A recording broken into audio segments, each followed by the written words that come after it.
દર્શક મિત્રો, હું છું અમીષા. તમે જોઈ રહ્યા છો લોક સામને ન્યૂઝ.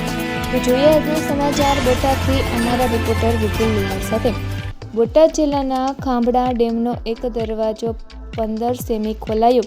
નદી કાંઠાના વિસ્તારોમાં એલર્ટ જાહેર કરાયું. ભારે વરસાદ બાદ ખાંભડા સિંચાઈ યોજનામાંથી પાણી છોડ્યું.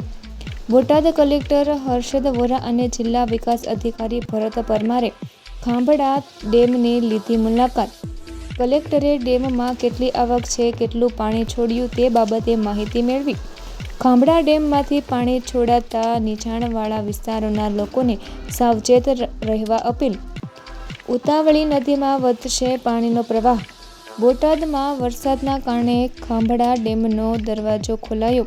કોઝવે કે બ્રિજ પર અવરજવર ટાળવા લોકોને સૂચના.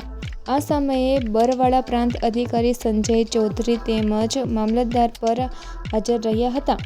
તો ફરી મળીશું એક નવા સમાચાર સાથે. ત્યાં સુધી જોતા રહો લોક સામને ન્યૂઝ.